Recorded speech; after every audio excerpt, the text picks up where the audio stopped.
എല്ലാവർക്കും നമസ്കാരം. ഞാൻ ഇന്ന് പറയുന്ന വിഷയം എന്തെന്ന് വെച്ചാൽ പൊരുത്തം, വിവാഹ പൊരുത്തം, അതിലെന്തൊക്കെയാണ് ശ്രദ്ധിക്കേണ്ടതെന്നുള്ളതാണ്. പണ്ട് കാലങ്ങളിലൊക്കെ ആ വിവാഹ പൊരുത്തമുണ്ടോ എന്നുള്ളത് അറിയില്ല. പക്ഷേ കാലക്രമേണ പൊരുത്തം നോക്കി തുടങ്ങിയിട്ടുണ്ട്. കാരണം അന്നുള്ള ഒരു സൊസൈറ്റിയിൽ കുറച്ച് ആളുകളുള്ള സ്ഥലത്ത് അവർക്ക് തമ്മിൽ എല്ലാവരെയും അറിയാവുന്നത് ഉണ്ടായിരിക്കാം. ചിലപ്പോൾ ആ ഒരു ഇത് പൊരുത്തം നോക്കേണ്ട ആവശ്യം വന്നിട്ടുണ്ടാവില്ല. പിന്നീട് ആളുകളുടെ സ്വഭാവത്തിൻ്റെയൊക്കെ മാറ്റത്തിനനുസരിച്ച് ശ്രദ്ധിച്ച് തന്നെ വിവാഹം കഴിച്ചു കൊടുക്കണമെന്നുള്ളത് തോന്നിയത് കൊണ്ടാവാം ആ ഒരു പൊരുത്തത്തിലോട്ട് എല്ലാവരും വന്നത്. കാരണം ഇവരുടെയൊക്കെ സ്വഭാവങ്ങൾ എങ്ങനെ മാച്ചാകുന്നു എന്നൊക്കെ അനുസരിച്ചല്ലേ ഒരു കല്യാണം കഴിച്ചാൽ ആ ഒരു ജീവിതകാലം ഒരുമിച്ച് താമസിക്കുമോ അല്ലെങ്കിൽ ഇടയ്ക്ക് വിട്ടിട്ട് പോകുമോ എന്നൊക്കെ അറിയണ്ടേ. അപ്പം അതൊക്കെ ആയിരിക്കാം ചിലപ്പം പൊരുത്തം നോക്കി ചെയ്യുന്നത് നല്ലതാണെന്ന് കരുതിയിട്ടുണ്ടാവും. പക്ഷെ ഒരു പുസ്തകത്തിലും ഞാൻ പഠിച്ച ഇതുവരേക്കും ഞാൻ വായിച്ചിട്ടുള്ള ഒരു പുസ്തകത്തിലും മാരേജ് മാച്ചിങ്ങിനെ പറ്റി, അതായത് നല്ല ടെക്സ്റ്റുകൾ, പഴയ ടെക്സ്റ്റുകളിലൊന്നും വിവാഹത്തിൻ്റെ മാച്ചിങ്ങിനെ പറ്റി പറയുന്നേ ഇല്ല. പിന്നെയാണ് ഓരോരുത്തരും അവരുടേതായ രീതിയിൽ അവർ പഠിച്ച രീതിയിലൊക്കെ മാരേജ് മാച്ച് ചെയ്യുന്ന രീതിയിലുള്ള കാര്യങ്ങളൊക്കെ എഴുതിയിട്ടുണ്ട്. ഇപ്പോൾ എല്ലാ സ്ഥലത്തും പഠിപ്പിക്കുന്നുമുണ്ട്. അതെങ്ങനെയാണ് പൊരുത്തപ്പെടുത്തേണ്ടത് എങ്ങനെയാണെന്നുള്ളതൊക്കെ പഠിപ്പിക്കുന്നുമുണ്ട്. പക്ഷെ എത്ര തന്നെ നോക്കിയാലും നമ്മളുടെ ബേസിക് ആയിട്ടുള്ള കാര്യങ്ങൾ അതിൽ കിടപ്പുണ്ട്. അത് നമ്മൾ മനസ്സിലാക്കണം. ഓരോ ജാതകത്തിൻ്റെയും അടിസ്ഥാനമായിട്ട്, അതെന്താ പറയണേ, നമ്മുടെ ജാതകത്തിൽ ആ ഒരു പ്രോമിസ് എന്താണ് നമുക്ക് ഉള്ളത്, അതിനെയൊന്നും നമുക്ക് മാറ്റാൻ പറ്റുമോ എന്നുള്ളതൊരു ക്വസ്റ്റ്യൻ മാർക്കാണ്. കാരണം അതിൻ്റെ പ്രോമിസ് ഉണ്ടെങ്കിൽ മാത്രമേ, വിവാഹം എന്നൊരു പ്രോമിസ് നമ്മുടെ ജാതകത്തിൽ, നമ്മുടെ ജീവിതത്തിൽ ഉണ്ടെങ്കിൽ മാത്രമേ നമ്മൾ വിവാഹം കഴിക്കാൻ പറ്റത്തുള്ളൂ. അല്ലാതെ എത്രയോ പ്രാവശ്യം ഗുരു കടന്നു പോകും, അല്ലെങ്കിൽ ഏഴാം അധിപതിയുടെ ഗോചരത്തിലൊക്കെ ഗുരു കടന്നു പോകാം, അല്ലെങ്കിൽ ഓരോ പ്രാവശ്യവും പല സന്ദർഭങ്ങളിൽ വിവാഹത്തിന് അനുയോജ്യമായിട്ടുള്ള സമയങ്ങൾ വന്നാലും വിവാഹം നടക്കില്ല. അപ്പോൾ നമ്മുടെ ജാതകത്തിൽ ആ പ്രോമിസ് ഉണ്ടെങ്കിൽ നമുക്ക് തീർച്ചയായിട്ടും വിവാഹം, കുട്ടികൾ, എല്ലാ കാര്യങ്ങളും അങ്ങനെയാണ്. അപ്പോൾ നമ്മൾ ആദ്യം നോക്കേണ്ടത് പൊരുത്തം എന്ന് പറയുമ്പോൾ ജാതകം കിട്ടിയ ഉടനെ വിവാഹത്തിൻ്റെ ഭാവത്തിലോട്ടൊന്നും പോകരുത്. നമ്മൾ ആദ്യം ചെയ്യേണ്ടത് ശരിക്കും കൊണ്ടുവരുന്ന ജാതകങ്ങൾക്ക് രണ്ടുപേർക്കും വിവാഹത്തിന് യോഗ്യതയുണ്ടോ എന്നാണ് മനസ്സിലാക്കേണ്ടത്. അത് കഴിഞ്ഞാണ് നമ്മൾ കല്യാണത്തിൻ്റെ അതിൽ 12 ഭാവങ്ങളും നോക്കണം. രണ്ടുപേരുടെ ജാതകത്തിന് 12 ഭാവത്തെയും നോക്കണം. നോക്കിയ ശേഷം മാത്രമാണ്, കാരണം ഇവരുടെ സ്വഭാവത്തിനനുസരിച്ച് ആ കുട്ടിയുടെ സ്വഭാവം ശരിയാവും എന്നുള്ളതൊക്കെ നമ്മൾ നോക്കണ്ടേ. ജീവിച്ചു പോകാൻ വരുമാനമുണ്ടോ, ഒരുപാട് കാര്യങ്ങൾ ശ്രദ്ധിക്കേണ്ടിയിരിക്കുന്നു. അപ്പം എപ്പോഴും പെൺകുട്ടിയുടെ ജാതകത്തിലാണ് പെൺകുട്ടിക്കാണ് ഇമ്പോർട്ടൻസ് കൊടുക്കുന്നത്. അവർക്കാണ് ആൺകുട്ടിയുടെ ജാതകം ചേർത്ത് വെക്കുന്നത്. അപ്പോൾ ശരിക്കും പറഞ്ഞു കഴിഞ്ഞാൽ ഈ ഒരു പൊരുത്തം എന്ന് പറയുന്നത് ഒരു പുസ്തകത്തിലുമില്ല, പറഞ്ഞിട്ടില്ല. മനസ്സിലായല്ലോ? അത് നിങ്ങൾക്ക് ശ്രദ്ധിക്കേണ്ട കാര്യമാണ്. പിന്നീടുള്ള കാലങ്ങളിലാണ് ഇത് ഞാൻ എടുത്തു പറയണം, പിന്നീടാണ് ഇതൊക്കെ വന്നു ചേർന്നതാണ്. ഓൾഡൻ ടെക്സ്റ്റിലൊന്നും ഇത് കൊടുത്തിട്ടില്ല. പക്ഷെ ഇത് പൊരുത്തം നോക്കുന്നത് വലിയ ഒരു ബുദ്ധിമുട്ടുള്ള കാര്യമാണ്. കാരണം അത്രയും വലിയ ഒരു നോളജുള്ള ഒരാളിന് മാത്രമേ വിവാഹം പൊരുത്തം നോക്കി കൊടുക്കാൻ പറ്റത്തുള്ളൂ.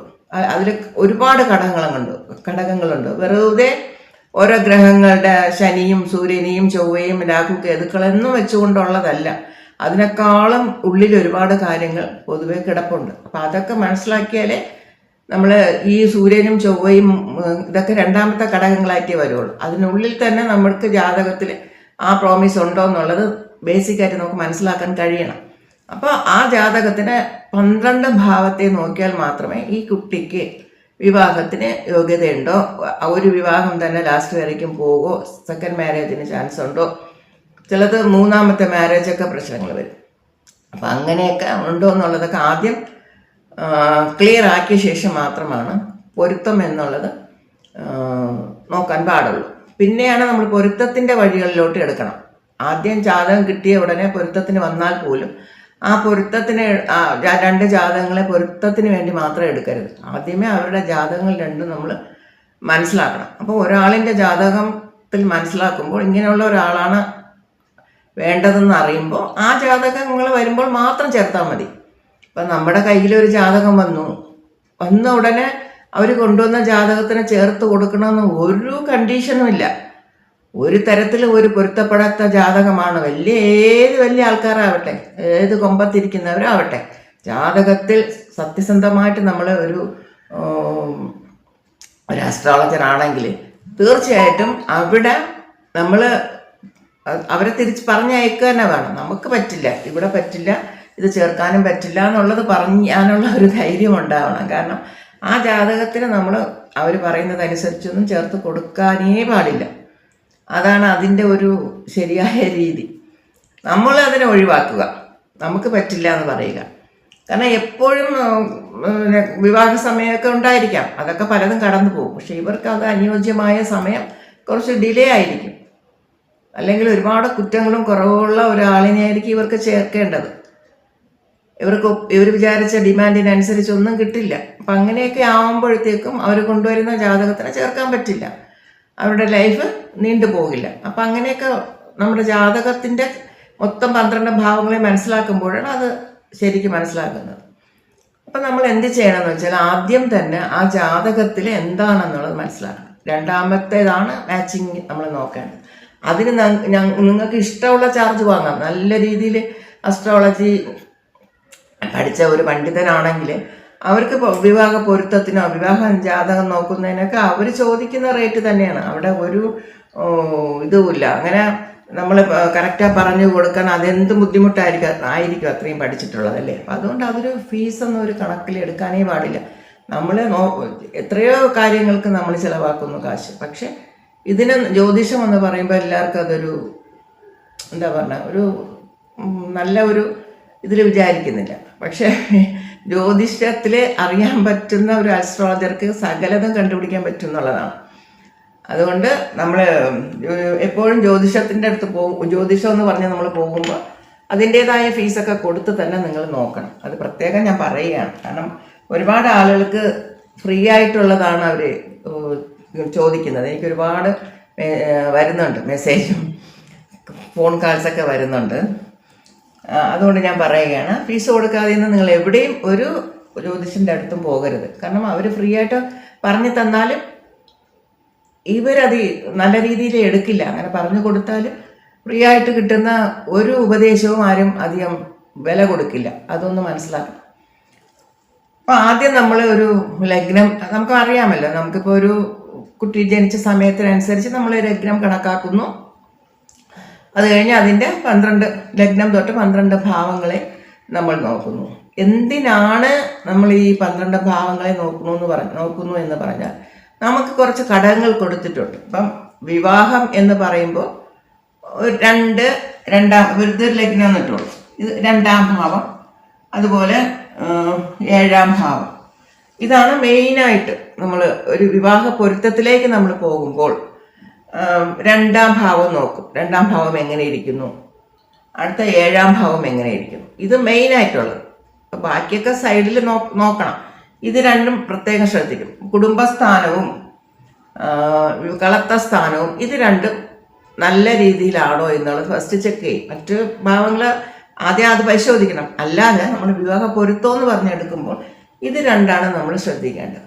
അപ്പം ഒരാളിനെ 2ഉം 7ഉം ശരിയല്ല, കുറച്ച് ബുദ്ധിമുട്ടാണ്, അല്ലെങ്കിൽ കമ്പസ്റ്റാണ്, 7ാം അധിപതി കമ്പസ്റ്റാണ്, 2ാം അധിപതി കമ്പസ്റ്റാണ്, അല്ലെങ്കിൽ കമ്പസ്റ്റിന് മൗഢ്യമാണ്, അല്ലെങ്കിൽ നീചമാണ്, അല്ലെങ്കിൽ തിഥിയിലുള്ള ശൂന്യത്തിൽ വന്നിട്ടുണ്ട്, പിന്നെ രാഹുകേതുക്കളുടെ ബന്ധം, പാപഗ്രഹ ബന്ധം, ഒരുപാട് കാര്യങ്ങൾ നമുക്ക് നെഗറ്റീവായിട്ട് പറയാനുള്ള കാര്യങ്ങളിലാണ് ഈ 2ഉം 7ഉം ബാധിച്ചിട്ടുണ്ടെങ്കിൽ ബാധകാധിപതി ഇങ്ങനെയൊക്കെ ഉണ്ട്. അപ്പം എല്ലാം വരുമ്പോൾ 2ഉം 7ഉം ശരിയല്ല എന്നൊരു ഘട്ടം വന്നു കഴിഞ്ഞാൽ ആ ജാതകത്തിന് നമ്മൾ അതേപോലെ അതിനെങ്ങനെ നല്ല ഏറ്റവും പ്ലസ് പോയിന്റിലുള്ള ആ 2ാം ഭാവം ഏഴാം ഭാവവും നല്ല സൂപ്പറായിട്ട് ഒരു തരത്തിലും കെട്ടുപോകാതെ ആ ഭാവവും ആ നിൽക്കുന്ന ഗ്രഹങ്ങളൊന്നും ഒരു ബുദ്ധിമുട്ടും വരാതെ ഉള്ള ഒരു ജാതകത്തിനെ വേണം ഇവർക്ക് ചേർക്കാൻ, അല്ലെങ്കിൽ ശരിയാവില്ല. അടുത്ത നമ്മൾ 8ാം ഭാവം നോക്കും. 8 എന്ന് പറയുന്ന 2 പേരുടെ ആയുസാണ് പറയുന്നത് അല്ലേ. പക്ഷേ ലേഡീസിന് എസ്പെഷ്യലി ആ 8 എന്ന് പറയുന്നത് മംഗല്യസ്ഥാനമായിട്ടാണ് ഇവിടെ തമിഴ്നാട്ടിൽ പറയുന്നത്. കേരളത്തിൽ എനിക്കറിയില്ല. തമിഴ്നാട്ടിൽ ആ ലേഡീസിന് മംഗല്യസ്ഥാനം എന്നൊരു സ്ഥാനം കൊടുത്തിട്ടുണ്ട്. അപ്പോൾ ആ 8 എന്നുള്ളത് രണ്ടുപേരുടെ ജാതകത്തിൽ അവരവരുടെ ആയുർഭാവം അതിനെ നോക്കണം. അതേപോലെ ലേഡീസിന് അതോടെ ചേർത്ത ജെൻസിന് ഇപ്പോൾ ആയുർഭാവം നോക്കുമ്പോൾ ലേഡീസിന് ആയുർഭാവം തന്നെയാണ് 8. പക്ഷെ അവർക്ക് ആ മംഗല്യസ്ഥാനവും താലിയുടെ ബലം അറിയുന്നതും 8 എന്നുള്ളത് കണക്കാക്കുന്നുണ്ട്. അപ്പം 8ൽ നിന്ന് 2 നോക്കും. അതൊക്കെയാണ്. അപ്പം പാപഗ്രഹം നിന്നാലും അതിൻ്റെതായ ബുദ്ധിമുട്ടുണ്ടെന്ന് മനസ്സിലാക്കി ആ 8ാം ഭാവം എത്രത്തോളം പരിശുദ്ധിയാണ് എന്നുള്ളതും എത്രത്തോളം ബലമാണ് എന്നുള്ളതും അത് നോക്കണം. ഇത് 3 ഘടകങ്ങൾ മറ്റ് ജാതകത്തിൽ ഇവിടെ ദോഷമാണെങ്കിൽ അവിടെ ശരിക്കും ഒരു കുറ്റം കുറവ് ഇതിലുണ്ടെങ്കിൽ അത് അത്രയും പ്ലസ് പോയിന്റ് അവിടെ എടുക്കണം. ഇവിടെ 8ാം ഭാവത്തിലെ നീചം അല്ലെങ്കിൽ 8ൽ എന്തെങ്കിലും പ്രശ്നമായി കണ്ടാൽ ആ ജാതകത്തിലെ അവരുടെ ആയുസ്സിനെയും ബലം കൊടുക്കണം, ആ 7ാം അധിപതിയുടെ ആയുസ്സിനും ബലം കൊടുക്കണം, ആദ്യം മനസ്സിലായില്ലേ. ഒരാളിൻ്റെ 8ന് പ്രശ്നം വന്നാൽ അവർക്ക് കല്യാണം ആകണ്ടേ.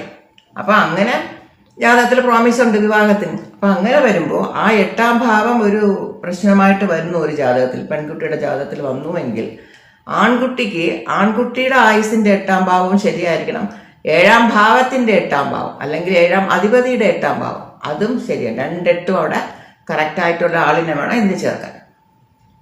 മനസ്സിലായില്ല. അവരുടെ ആയുസ് മാത്രം പോരാ, കെട്ടാൻ പോകുന്ന പെൺകുട്ടിയുടെ ആയുസ് ബലമാണെന്നുള്ളത് വേണം, ആ ജാതകം വേണം ഇവിടെ ചേർക്കാൻ. മനസ്സിലായി കാണുമെന്ന് വിചാരിക്കുന്നു. ഓക്കെ.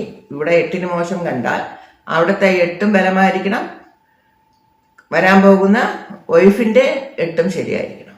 അത് രണ്ടും ചേർത്ത് വേണം ഇതിൽ ജാതകം പൊരുത്താൻ. മനസ്സിലായില്ലേ. അടുത്തത് നമ്മൾ ഒഴിവാക്കുന്ന ബാക്കിയെല്ലാം നമ്മൾ നോക്കണ്ടെന്ന് പറയും കല്യാണത്തിന്. പക്ഷെ അങ്ങനെയല്ല. ഞാൻ പഠിച്ചത് ഈ 2ാം ഭാവം പൊതുവെ 7ാം ഭാവം മാത്രമാണെന്ന് പറയുന്നു. 7ാം ഭാവം മാത്രം നോക്കി എങ്ങനെ വിവാഹം കഴിക്കും എന്നുള്ളതാണ് എൻ്റെ ഒരു ക്വസ്റ്റ്യൻ. കാരണം എല്ലാ ഭാവങ്ങളും നോക്കിയാലല്ലേ ഒരാളിൻ്റെ സ്വഭാവം, ആ ആള് എങ്ങനെയുള്ളതായിരിക്കും എന്നുള്ളതൊക്കെ നമുക്ക് മനസ്സിലാക്കണ്ടേ. അപ്പോൾ വെറുതെ 7ാം ഭാവം മാത്രം നോക്കിയാൽ ശരിയാണ്. അപ്പോൾ നമ്മൾ ലഗ്നം നോക്കും, ലഗ്നാധിപതി നോക്കും. ഇത് 2നും ബലങ്ങൾ നോക്കണം. ലഗ്നം നോക്കണം, ലഗ്നാധിപതി നോക്കണം. ഒരു പക്ഷേ ലഗ്നത്തിൽ 2ാം അധിപതി നിൽക്കുകയോ ലഗ്നാധിപതി പോയി 2ൽ നിൽക്കുകയാണെങ്കിൽ ഇവരൊക്കെ നമുക്ക് തീർച്ചയായിട്ടും ഒരു ആൺകുട്ടിയുടെ ജാതകമാണെങ്കിൽ പെൺകുട്ടിയെ ധൈര്യമായിട്ട് വിവാഹം കഴിച്ചു കൊടുക്കാം. കാരണം ഏതൊരു കാരണവശാലും ഈ കുട്ടി കുടുംബം വിട്ടു പോകില്ല. ഒരു കുടുംബത്തിന് നല്ല പൊന്നുപോലെ നോക്കിക്കൊള്ളുമെന്നാണ്. എന്ത് പ്രശ്നം വന്നാലും കുറച്ച് ഇപ്പോൾ എന്തെങ്കിലും ഒരു വൈഫും ഹസ്ബൻഡും പ്രശ്നം വന്നു, വഴക്കുണ്ടായി എന്ന് പറഞ്ഞാലും സഹിക്കാൻ വയ്യാത്ത വാക്കെന്തെങ്കിലും വൈഫ് പറഞ്ഞാലും ചിലപ്പോൾ കുറച്ച് നേരം മാറി നിൽക്കാൻ തോന്നി വീട്ടിൽ നിന്ന് വെളിയിൽ ഇറങ്ങിപ്പോവും. കുറച്ച് ദൂരം പോയി കഴിഞ്ഞിട്ട് അദ്ദേഹത്തിന് തന്നെ തോന്നും വേണ്ട നമുക്ക് തിരിച്ചു പോകാമെന്ന് പറഞ്ഞാൽ അദ്ദേഹം അങ്ങനെ ഒരു ജാതകം അങ്ങനെ ആയിരിക്കും. ഈ 1ഉം 2ഉം കണക്ഷൻ ലഗ്നത്തിനും 2നും വന്നു കഴിഞ്ഞാൽ അവിടെ വിട്ടവർക്കും എന്ത് പ്രശ്നം വന്നാലും അവർ ആ കുടുംബം വിട്ട് പോകില്ല എന്നുള്ളതാണ്. അപ്പം അങ്ങനെ ഒരു പൊരുത്തം ഉണ്ടെങ്കിലും നമുക്ക് ധൈര്യമായിട്ട് പെൺകുട്ടീനെ കൊടുക്കാം. ഇതൊക്കെ നമ്മൾ ഇത് പോകാൻ നമ്മൾ ഇത് മാത്രമല്ല ബാക്കി കാര്യങ്ങളും കൂടെ നമ്മൾ നോക്കുമ്പോഴാണ് കൂടുതൽ കാര്യങ്ങൾ മനസ്സിലാകുന്നത്. അപ്പോൾ ലഗ്നത്തിൽ അങ്ങനെ നോക്കാം. അത് കഴിഞ്ഞ് ലഗ്നം ബലമാണോ നോക്കാം, അല്ലെങ്കിൽ ലഗ്നാധിപതി ബലം നോക്കാം. എല്ലാം നമ്മൾ ഭാവങ്ങളും നോക്കുമ്പോൾ ഓരോ അധിപതികളെയും അതിൻ്റെതായ ബലമുണ്ടോ എന്ന് നോക്കണം. അവരുടെ 8, അവരുടെ 9 നോക്കി ബലം നിശ്ചയപ്പെടുത്താം. അത് കഴിഞ്ഞിട്ട് 2ാം ഭാവത്തിലോട്ട് പോകുമ്പോൾ നമുക്കറിയാം 2 കുടുംബസ്ഥാനമാണ്, വാക്കുസ്ഥാനമാണ്, വരുമാന സ്ഥാനമാണ്. ഒരു പ്രൈമറി എന്നല്ല, ഒരു മിഡിൽ ക്ലാസ് വിദ്യാഭ്യാസം, ഒരു 8ാം ക്ലാസ് വരേക്കും ഒക്കെ നമുക്ക് ഈ 2ാം ഭാവത്തിനെ കൊണ്ട് ഇത് പറയാൻ പറ്റും. ഒന്ന് മനസ്സിലാക്കുക, വിവാഹമായിക്കോട്ടെ, പഠിപ്പായിക്കോട്ടെ, അല്ലെങ്കിൽ വീട് വാങ്ങുന്നത്, എല്ലാ കാര്യത്തിനും ഒരു ഭാവം അല്ലെങ്കിൽ ഒരു അധിപതി കൊണ്ട് ഒന്നും പറ്റില്ല.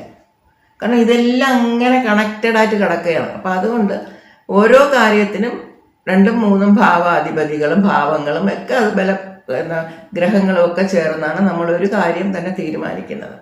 അതുപോലെ ഇവിടെ നമ്മൾ മാരേജിനും പല ഭാവങ്ങളെയും ഭാവാധിപതികളെയൊക്കെ നമുക്കിവിടെ നോക്കേണ്ടി വരും. 2ാം ഭാവം പറഞ്ഞില്ലേ, കുടുംബം, വാക്ക്, വരുമാനം, ഇങ്ങനെ പോകുന്നു. അപ്പോൾ ഈ രണ്ടാം ഭാവം എന്നുള്ളതാണ് നമുക്കെല്ലാം വരവിനെ തരുന്നതാണ്. എല്ലാ കാര്യവും വരുന്നതെല്ലാം 2ാം ഭാവത്തിലൂടെയാണ്. അപ്പോൾ 2ഉം 11 കണക്ഷൻ ആകുമ്പോഴാണ് ലാഭം നമുക്ക് വരുന്നു എന്ന് പറഞ്ഞാൽ എല്ലാത്തിനും 2 വേണം. വരുമാനം എന്ന് പറയുമ്പോഴെല്ലാം നമ്മൾ ഒരു വരവ്, ഒരു കാര്യം വരുന്നു എന്നുള്ളതിനും ഈ 2 എന്നുള്ളതിനും നമ്മൾ ചേർത്ത് വേണം പറയാം. അതുകൊണ്ടാണ് ഇപ്പോൾ മാരേജ് എന്ന് പറയുമ്പോൾ 2, 7, കുഞ്ഞെന്ന് പറയുമ്പോൾ 2, 5, തൊഴിലെന്ന് പറയുമ്പോൾ 2, 10, ജോലി എന്ന് പറയുമ്പോൾ 2, 6. ഈ 2നെ നമ്മൾ എല്ലാ കാര്യത്തിനും ഉൾപ്പെടുത്തണം എന്നുള്ളതാണ്. അപ്പം ഈ 2 എന്ന് പറയുന്നത് വാക്ക് സ്ഥാനമാണ്. അപ്പം ഇവർ പറയുന്ന വാക്ക് പാലിക്കാൻ കഴിയുമോ എന്ന് നമുക്കിപ്പോൾ ചിലരിങ്ങനെ മാറ്റിയൊക്കെ പറഞ്ഞുകൊണ്ട് പോകൂലേ, ഒരു കാര്യം നടപ്പില്ല അവരെ കൊണ്ട്. അപ്പം അങ്ങനെ ഒരു കാര്യങ്ങളുണ്ട്. അപ്പം പറയുന്ന വാക്കിന് വ്യവസ്ഥയുണ്ടോ, പറയുന്ന കാര്യങ്ങൾ പാലിക്കാൻ കഴിയുമോ, കള്ളമാണോ പറയുന്നത്, ശരിക്കും സത്യസന്ധമായിട്ടുള്ള കാര്യങ്ങളൊക്കെയാണോ പറയുന്നത് എന്നൊക്കെ നമ്മൾ ഈ 2ാം ഭാവം കൊണ്ട് ശ്രദ്ധിക്കണം. പിന്നെ കുടുംബം എങ്ങനെയാണെന്നുള്ളത് അതും ഈ 2ാം ഭാവം കൊണ്ട് നോക്കണം. അപ്പോൾ കുടുംബത്തിലോട്ട് ഒരു കുട്ടി വരുന്നത് 2ാം ഭാവത്തിനാണ് കാണിക്കുന്നത്. അത് കഴിഞ്ഞിട്ട് ഞാൻ കുറച്ചായിട്ടേ പറയുന്നുള്ളൂ. അടുത്തത് 3ാം ഭാവം. ഇപ്പോൾ നമുക്ക് എല്ലാവർക്കും അറിയാം, ഒരു സപ്പോർട്ടിങ് ഭാവമാണ് 3ാം ഭാവം. എല്ലാ കാര്യങ്ങൾക്കും സപ്പോർട്ടിങ്. ഹസ്ബൻഡും വൈഫും അവരുടെ ജീവിതത്തിൽ ഹസ്ബൻഡിന് ഒരു എന്തെങ്കിലും തൊഴിൽ ചെയ്ത് ബിസിനസ് ഒക്കെ ചെയ്ത് കാശൊക്കെ ബുദ്ധിമുട്ട് വന്നു, അല്ലെങ്കിൽ അദ്ദേഹത്തിന് എന്തെങ്കിലും ഒരു അസുഖം വന്നു, എങ്ങനെ വന്നാലും കൂടെ നിൽക്കാൻ സപ്പോർട്ട് ചെയ്യുന്ന ഒരു വൈഫ് ഉണ്ടായിരിക്കുന്നത് ഏറ്റവും വലിയ പുണ്യമാണ്. കാരണം അങ്ങനെ ആകുമ്പോൾ അവർക്ക് വീണ്ടും ഉയർത്തെഴുന്നേൽക്കാനുള്ള ഒരു പ്രചോദനം ഉണ്ടാകും. കാരണം 3ാം ഭാവം മാറ്റത്തെ കാണിക്കുന്നതാണ്, അതുപോലെ പരിശ്രമത്തിൻ്റെയും ഭാവമാണ്. അപ്പം അതുകൊണ്ട് ആ 3ാം ഭാവം നന്നായിരിക്കണം. പിന്നെ അവരുടെ വീര്യസ്ഥാനമാണ്. സാഹസം പോലുള്ള കാര്യങ്ങൾ അത് വേറെ. പക്ഷേ വീര്യം എന്ന് പറയുമ്പോൾ നമ്മളെപ്പോഴും ഒരു കുഞ്ഞുണ്ടാകാനും അല്ലെങ്കിൽ വിവാഹത്തിനൊക്കെ ഈ 3ാം ഭാവത്തിനെ മെയിനായിട്ട് നോക്കുന്നുണ്ട്. ഒരു 3ാം ഭാവം നല്ല രീതിയിലാണ് നിൽക്കുന്നുവെങ്കിൽ അവർക്ക് തീർച്ചയായിട്ടും വിവാഹം നേരത്തെ നടക്കാം, അതുപോലെ കുഞ്ഞുങ്ങളും നേരത്തെ ഉണ്ടാവാമെന്ന് പറയും. അപ്പോൾ ഈ 3ാം ഭാവം അത്രയും ഇമ്പോർട്ടൻ്റ് ആണ്. അതിന് 3ാം ഭാവത്തിനെ നമ്മൾ ശ്രദ്ധിക്കണം. ഈ 3ാം ഭാവത്തിലാണ് മിസ്റ്റേക്കായിട്ട് വന്നാൽ വേറെ രീതിയിലുള്ള പ്രശ്നങ്ങളും വരും. അതുകൊണ്ട് ആ 3ാം ഭാവത്തിനെ നമ്മൾ ശ്രദ്ധിക്കണം. അടുത്തത് നമുക്ക് 4 എന്ന് പറയുന്നത് അമ്മയാണ്. അതൊക്കെ വേറെ. അപ്പോൾ അവർക്ക് വീടുണ്ടോ അല്ലെങ്കിൽ വാഹനമുണ്ടോ എന്നൊക്കെ നമുക്ക് നോക്കാൻ പറ്റും. വരുന്ന ഒരു ആൺകുട്ടിയുടെ ജാതകത്തിൽ അവർക്ക് അതിനെപ്പറ്റിയുള്ള കാര്യങ്ങളൊക്കെ കണ്ടുപിടിക്കാൻ പറ്റും. പക്ഷേ അതെല്ലാം പോകെ നമ്മൾ ഇവിടെ ഒരു പരിശുദ്ധി എന്ന് പറയുന്നത് സ്വഭാവത്തിൻ്റെ കാര്യം ഈ 4 കൊണ്ടാണ് തീരുമാനിക്കുന്നത്. പണ്ടുള്ള ആചാര്യന്മാർ പറഞ്ഞു വെച്ചിട്ട് പോയത് തന്നെയാണ്. പുതിയതായിട്ടുള്ള ഒന്നും നമുക്ക് മാറ്റാനുള്ള അവകാശമൊന്നുമില്ല. ചില കാര്യങ്ങൾ മാത്രമേ മാറ്റാൻ പറ്റത്തുള്ളൂ.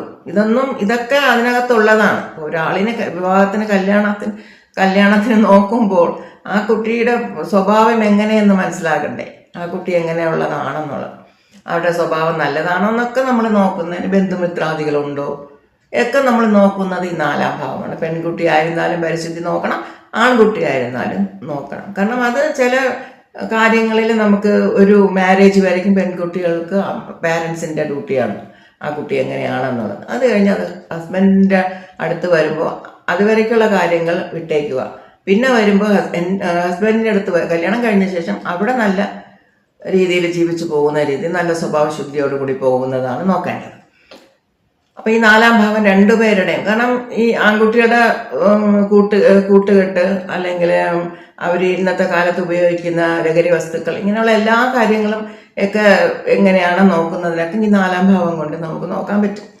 അതിന് വേറെ കണക്റ്റഡ് ഭാവങ്ങളും ഗ്രഹങ്ങളും ഉണ്ട് എങ്ങനെയാണെന്നുള്ളത്. അത് എന്നാലും ഈ 4ാം ഭാവം കൊണ്ടാണ് അത് കണ്ടുപിടിക്കുന്നത്. അതാണ് ശരി. പുതിയതൊന്നും നമുക്ക് മാറ്റാൻ പറ്റില്ല. ഇതൊക്കെ തന്നെയാണ്. അതായത് പണ്ട് കാലത്തുള്ള കുറേ കാര്യങ്ങളും പിന്നെ ഇപ്പം പുതിയ പഠനങ്ങൾ തെളിയിച്ചിട്ടുള്ള കാര്യങ്ങളും കൂടെ മിക്സ് ചെയ്ത് തന്നെയാണ് നമ്മൾ കൊണ്ടുപോകേണ്ടത്. അല്ലെങ്കിൽ ഈ കാര്യങ്ങളൊക്കെ നമുക്ക് എങ്ങനെ മനസ്സിലാക്കാൻ പറ്റും? ഒരാളിൻ്റെ എല്ലാ കാര്യങ്ങളും മനസ്സിലാക്കാൻ പറ്റും. അതിനുള്ള അറിവ് വേണം. അത്രയും നമ്മൾ പഠിച്ചാൽ മാത്രമേ അത്രയും മനസ്സിലാക്കാൻ തന്നെ പറ്റുള്ളൂ. ഇനി അടുത്തത്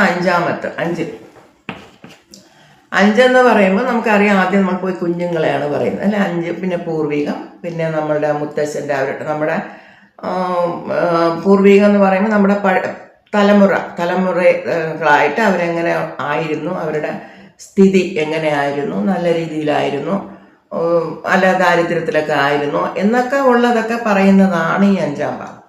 നമ്മുടെ മനസ്സിൻ്റെ ഇഷ്ടം, നമ്മുടെ പ്രണയം, ഇങ്ങനെയൊക്കെയുള്ള ഒരുപാട് കാര്യങ്ങൾ 5-ാം ഭാവം പറയുന്നെങ്കിൽ പൊരുത്തം എന്ന് പറയുമ്പോൾ നമ്മൾ എടുക്കുന്നത് കുഞ്ഞുങ്ങളെയാണ്. കുഞ്ഞുങ്ങളെയും അവരുടെ കുടുംബത്തിൻ്റെ അന്തസ്സും അതും നമുക്ക് എടുക്കാം. അത് കഴിഞ്ഞിട്ട് 6 പറയുമ്പോൾ ഇവിടെ സഹോദരങ്ങളെ ഞാൻ എടുത്തില്ല കേട്ടോ. വേണമെങ്കിൽ നമുക്കറിയാം 3-ാം ഭാവം എന്ന് പറയും സഹോദരങ്ങളെന്ന് അറിയാം. അത് വേണമെങ്കിൽ നമുക്ക് അതും നോക്കാം, അതൊന്നും പ്രശ്നമില്ല. പക്ഷെ ഞാൻ പൊരുത്തത്തിന് അതൊന്നും എടുത്തില്ല. അത് കഴിഞ്ഞിട്ട് 6-ാം ഭാവം എന്ന് പറയുന്നത് നമുക്കറിയാം ജോലി. 6 എന്ന് പറയുമ്പോൾ ജോലിയാണ് അല്ലേ. ഒരു ആൺകുട്ടിയാണെങ്കിൽ ആ കുട്ടിക്ക് ജോലിയുണ്ടോ, പെൺകുട്ടിയാണെങ്കിൽ അവർക്ക് ജോലിയുണ്ടോ എന്നുള്ളത് നമുക്ക് മനസ്സിലാക്കാൻ പറ്റും. അതേപോലെ എന്തെങ്കിലും അസുഖങ്ങളുണ്ടോ, ഞാൻ അത് എങ്ങനെയാണെന്ന് രണ്ടാമത് പറഞ്ഞുതരാം. അസുഖങ്ങളുണ്ടോ, കടമുണ്ടോ, ഇപ്പോഴേ കല്യാണ സമയത്ത് വീടൊക്കെ വാങ്ങി കടത്തിലാണോ, അല്ലെങ്കിൽ വീട്ടിലേക്ക് കുടുംബത്തിലേക്ക് ചിലവാക്കിയ കടത്തിലാണോ, ഇങ്ങനെ EMI കെട്ടിക്കൊണ്ടിരിക്കുന്ന ആളാണോ, ഇതുപോലെ കേസുണ്ടോ, കോർട്ടിലെ വഴക്ക് പ്രശ്നങ്ങൾ എന്തെങ്കിലും ഉണ്ടെങ്കിലൊക്കെ ഈ 6-ാം ഭാവം കൊണ്ട് നമുക്ക് മനസ്സിലാക്കാം. 6 മെയിനായിട്ട് ജോലിയും പറയാം. പിന്നെ ഉദര സംബന്ധമായ അസുഖങ്ങളുണ്ടോ എല്ലാം നമുക്ക് ഈ 6 കൊണ്ട് തന്നെ അതേ പറഞ്ഞില്ലേ. മോഷണം, പോലീസ്, കള്ളൻ, എല്ലാം സംശയം, ആളിനെ സംശയമുള്ള വ്യക്തിയാണോ എന്ന് അറിയാനും ഈ 6-ാം ഭാവം നോക്കാം. മനസ്സിലായില്ലേ? അപ്പം ഈ സംശയം ഉണ്ടെങ്കിൽ ലൈഫ് പോയില്ലേ. അപ്പം അങ്ങനെയും നമുക്ക് ഈ 6-ാം ഭാവത്തിനെ ശ്രദ്ധിക്കാം. അത് കഴിഞ്ഞിട്ട് 7-ാം ഭാവം. 7-ാം ഭാവം എല്ലാവർക്കും അറിയാം, കളത്ര സ്ഥാനമാണെന്നറിയാം. അപ്പം അതിൻ്റേതായ രീതിയിൽ 7-ാം ഭാവം എത്രത്തോളം നല്ലതായിരിക്കണം എന്നുള്ളതും നമ്മൾ നോക്കാം. അത് കഴിഞ്ഞ് അപ്പം അതിൽ തന്നെ പാർട്ട്ണർഷിപ്പ് വരുന്നുണ്ട്. ബിസിനസ് ചേരുന്ന പാർട്ട്ണർഷിപ്പ് എങ്ങനെയാണ് എന്നുള്ളത് നമുക്കത് കാണിച്ചു തരും.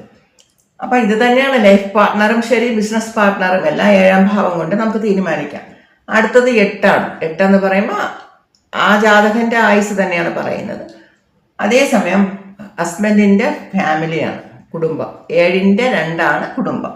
8 എന്ന് പറയുന്നത് 7-ാം ഭാവത്തിൻ്റെ വൈഫാവട്ടെ ഹസ്ബൻഡ് ആവട്ടെ അവരുടെ ഫാമിലിയാണ് 8 എന്ന് പറയുന്നത്. പിന്നെ ലേഡി ഒരു പെൺകുട്ടിയാണെങ്കിൽ അവരുടെ മംഗല്യസ്ഥാനവുമാണ് 8. ഇത് നമ്മൾ ശ്രദ്ധിക്കണം. ഇവിടെയൊക്കെയാണ് ചൊവ്വ നിൽക്കുമ്പോൾ 7, 8 ചൊവ്വ നിൽക്കുമ്പോൾ കുറച്ച് ശ്രദ്ധിക്കണമെന്ന് പറയുന്നതും അതുകൊണ്ടാണ്. അപ്പോൾ അതിനൊക്കെ പോസിറ്റീവായിട്ടുള്ള ഗ്രഹങ്ങൾ തന്നെ നമ്മൾ പൊരുത്തപ്പെടുത്തി കൊടുക്കണം. ഇവിടെ ദൃഷ്ടി പാടില്ല. ഒരു ഗ്രഹം ഒരു ഭാവത്തിൽ നിൽക്കുമ്പോൾ പൊരുത്തം എന്ന് പറയുമ്പോൾ മറ്റേ ജാതകത്തിൽ ദൃഷ്ടി കൊണ്ട് അത് സമം ചെയ്യാൻ പാടില്ല. രണ്ടുപേരുടെയും ജാതകത്തിൽ ഓരോ ഗ്രഹങ്ങൾ തന്നെ വേണം. അത് പ്രത്യേകം ശ്രദ്ധിക്കണം. ചിലർ ദൃഷ്ടി മതിയാവും എന്ന് പറയും. ദൃഷ്ടിക്ക് ഒരു ഫലം നിൽക്കുന്ന ഗ്രഹത്തിനൊരു ഫലം, രണ്ടും 2ആണ്. അത് പ്രത്യേകം ശ്രദ്ധിക്കണം. എപ്പോഴും പൊരുത്തം എന്ന് പറയുമ്പോൾ 2 ഗ്രഹങ്ങളെ തന്നെയാണ് പൊരുത്തേണ്ടത്. ഒരു ജാതകത്തിൽ ഗ്രഹവും മറ്റൊരു ജാതകത്തിൽ ദൃഷ്ടിയും. അത് ഞാൻ നിങ്ങൾക്ക് പറഞ്ഞു തരാം. അത് പാടില്ല. അടുത്തത് 9.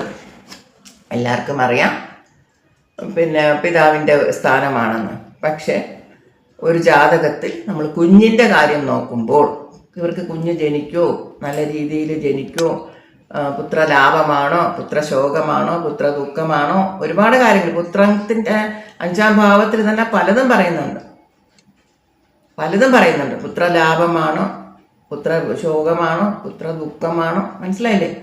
അപ്പം അങ്ങനെ പല രീതിയിലും പറയുന്നത് കൊണ്ട് നമ്മൾ 5 മാത്രമല്ല നോക്കേണ്ടത്, 9-ാം ഭാവവും കൂടെ നോക്കണം. കാരണം ഒരു ആൺകുട്ടിയാണെങ്കിൽ ആ കുട്ടിക്ക് അച്ഛനാവാനുള്ള യോഗ്യത ഉണ്ടോ എന്നുള്ളത് 9-ാം ഭാവം കാണിക്കും. അച്ഛൻ ആയ ശേഷം ചെയ്യേണ്ട കടമകളൊക്കെ ചെയ്യാൻ പറ്റുമോ എന്നുള്ളത് 9-ാം ഭാവം കാണിക്കും. പെൺകുട്ടിയാണെങ്കിൽ ആ കുട്ടിക്ക് അത് പ്രഗ്നൻസി താങ്ങാനുള്ള ഒരു എന്താ പറയുക യൂട്രസിന് ആ ശക്തി ഉണ്ടോ എന്ന് അറിയാൻ ഈ 9-ാം ഭാവം നമ്മൾ പ്രത്യേകം ശ്രദ്ധിക്കണം. ഈ 9ഉം 5ഉം കൂടെ കണക്ട് ചെയ്തുകൊണ്ട് വേണം നമ്മൾ പിന്നെ കുഞ്ഞുങ്ങളുടെ ഭാവം നോക്കാൻ വേണ്ടി. അപ്പോൾ അതുപോലെ എല്ലാവർക്കും ഒരു സംശയം കാണാം, ഈ 5-ാം ഭാവം മാത്രം നോക്കിയാൽ അല്ലെങ്കിൽ 9-ാം ഭാവം നോക്കിയാൽ, ആരും 9 നോക്കുന്നുണ്ടോയെന്ന് എനിക്കറിയില്ല. ഇവിടെയൊക്കെ അങ്ങനെയാണ്, 9-ാം ഭാവം കൂടെ ശ്രദ്ധിച്ചിട്ടാണ് പൊരുത്തം നോക്കുന്നത്. അപ്പോൾ 5-ാം ഭാവം മാത്രം നോക്കിയാൽ 4 കുഞ്ഞുങ്ങൾ കാണും, ചിലർക്ക് 5 കുഞ്ഞുങ്ങൾ കാണും, അല്ലേ, ചിലർക്ക് 2 പേര് കാണും. എങ്ങനെയാണ് എടുക്കേണ്ടത്? ആദ്യത്തെ കുട്ടി എങ്ങനെ എടുക്കും, രണ്ടാമത്തെ കുട്ടി എങ്ങനെ എടുക്കും എന്നുള്ളതൊക്കെ ഒരു ചിന്ത ഉണ്ടാവും, ഇല്ലേ? അപ്പം 5-ാം ഭാവം അല്ലെങ്കിൽ 5-ാം അധിപതി എന്നുള്ളത് ഫസ്റ്റ് ബേബിയാണ്. ഒരു 5-ാം ഭാവത്തിന് മാത്രം 5-ാം ഭാവം ബലമുണ്ടായിരുന്ന കുഞ്ഞുങ്ങൾ ഉണ്ടെന്നുള്ളത് നമുക്ക് പറയാം. പക്ഷേ നമ്മളൊരു ജാതകത്തിൽ 2-ാമത്തെ കുട്ടിക്ക് ഒരു പ്രശ്നം പറയണമെന്ന് വെച്ചോളൂ, അല്ലെങ്കിൽ 2-ാമത്തെ കുട്ടിക്ക് ഒരു എഡ്യൂക്കേഷൻ്റെ കാര്യങ്ങൾ എന്തെങ്കിലും പറയണമെന്ന് വെച്ചാൽ നിങ്ങൾ എങ്ങനെ പറയും? 5-ാം ഭാവം നോക്കി പറഞ്ഞാൽ അത് ആദ്യത്തെ കുട്ടിയാകില്ലേ, 2-ാമത്തെ കുട്ടിക്ക് എങ്ങനെ നോക്കും? അപ്പോൾ 5-ാം ഭാവം എന്ന് പറയുന്നത് ആദ്യത്തെ കുഞ്ഞിനെയും, 5-ാം ഭാവം പൊതുവാണ്, 5-ാം അധിപതി എന്ന് പറയുന്നത് ആദ്യത്തെ കുഞ്ഞും, 7-ാം അധിപതി എന്ന് പറയുന്നത് 7-ാം ഭാവവും 2-ാമത്തെ കുഞ്ഞും, 9-ാം അധിപതി 3-ാമത്തെ കുഞ്ഞും.